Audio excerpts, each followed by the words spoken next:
रानो चिड़िया पेट से है और वो बहुत जल्दी ही अंडे देने वाली है, लेकिन अभी भी बहुत चिंता में है क्योंकि अभी उसने अपना पक्का घर नहीं बनाया है।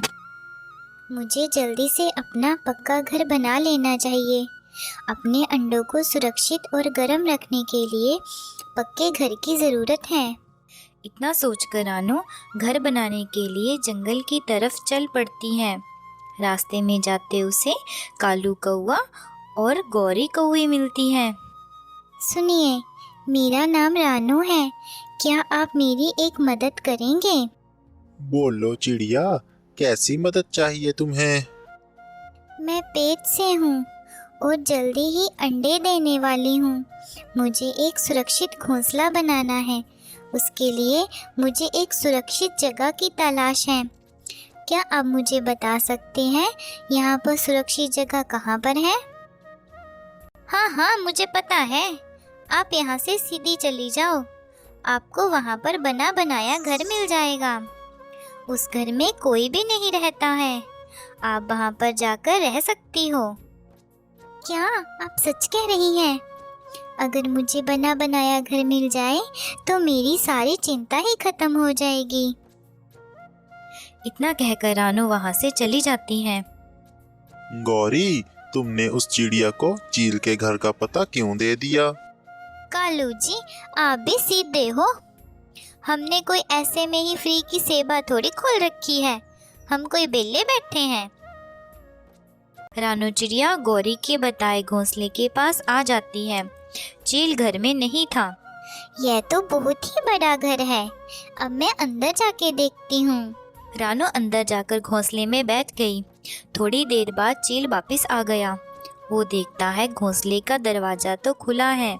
वो समझ गया कि उसके घर के अंदर कोई घुस गया है।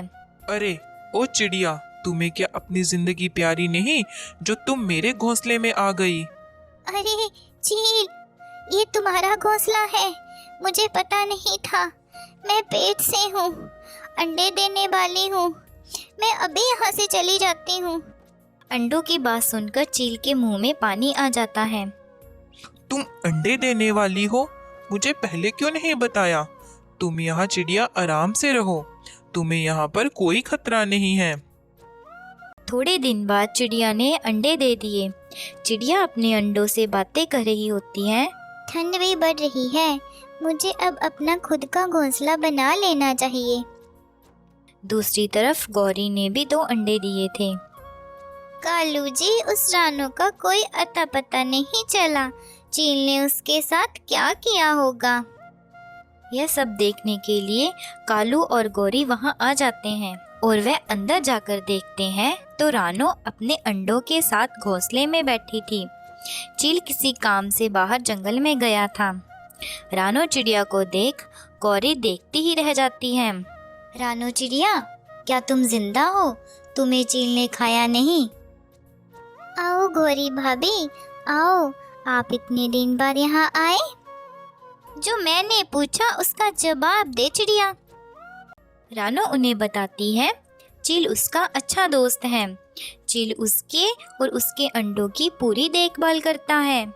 यह सब सुनकर गौरी बहुत हैरान होती है। सोचने लगती है, अगर चील हमारा दोस्त बन जाए तो जंगल के सारे पंछी हमसे डरेंगे और फिर मुझे खाने पीने की भी कोई कमी नहीं आएगी। गौरी टूनी चिड़िया को उसके अंडे लेकर वहाँ से निकाल देती है। गौरी भाभी, तुमने ये मेरे साथ अच्छा नहीं किया। अब मैं अपने अंडों को लेकर कहाँ जाऊंगी? बेचारी चिड़िया अब कुछ कर भी नहीं सकती थी। थोड़ी देर बाद चील घोंसले में लौट आता है। आओ चील, आओ। वो चिड़िया कहाँ पर है? आपस में बातें करते करते गौरी के अंडों से 2 बच्चे बाहर आ जाते हैं। चील, आज से तुम हमारे दोस्त हो। नन्ही चिड़िया को मैंने यहाँ से भगा दिया। चील गुस्से में गौरी और कालू की खूब धुनाई करता है क्योंकि उसने चील के सारे प्लान पर पानी फेर दिया था। चील को ना तो अंडे खाने को मिले और ना ही चिड़िया का नरम मांस। दूसरी तरफ रानो ने अच्छा सा घोंसला बनाकर पूरा कर लिया था और उसके अंडों से बच्चे भी बाहर आ गए थे। चिड़िया और उसके बच्चे हंसी खुशी अपने घर में रहते हैं।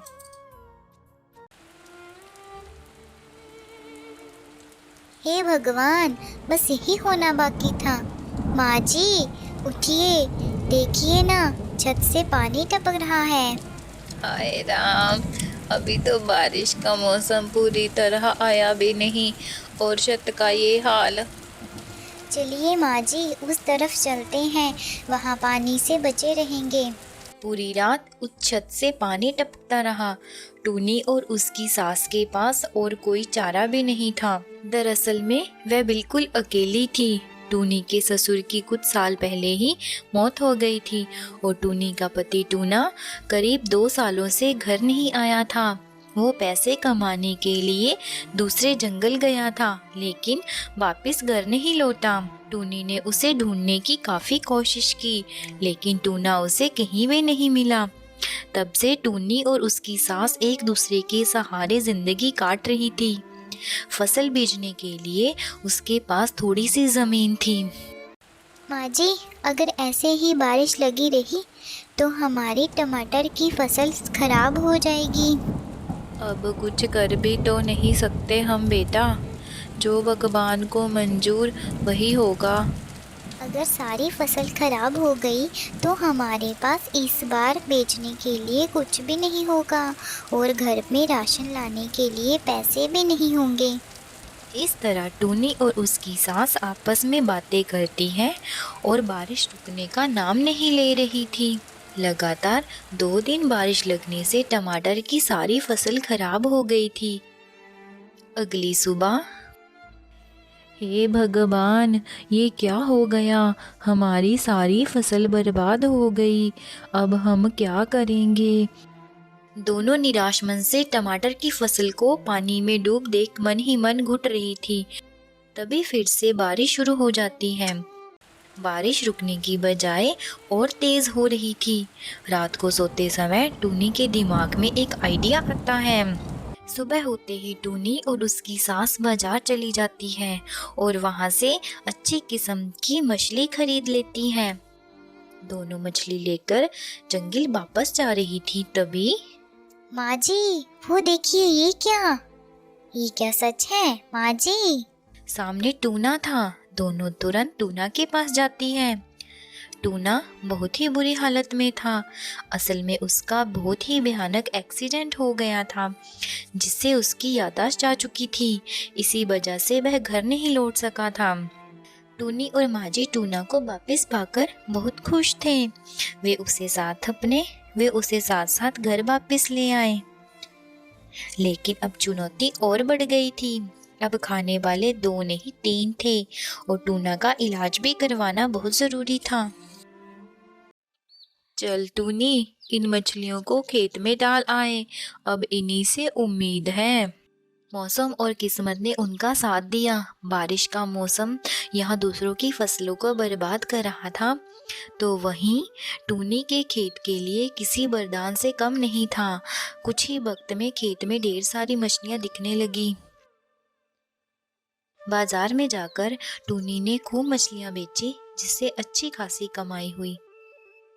कमाई अच्छी हुई तो टूनी और माजी ने टूना का अच्छे हॉस्पिटल में इलाज करवाया और कुछ ही दिनों में टूना को सब कुछ याद आ गया और अब सब ठीक हो गया था। टूनी का परिवार भी पूरा था और राशन भी।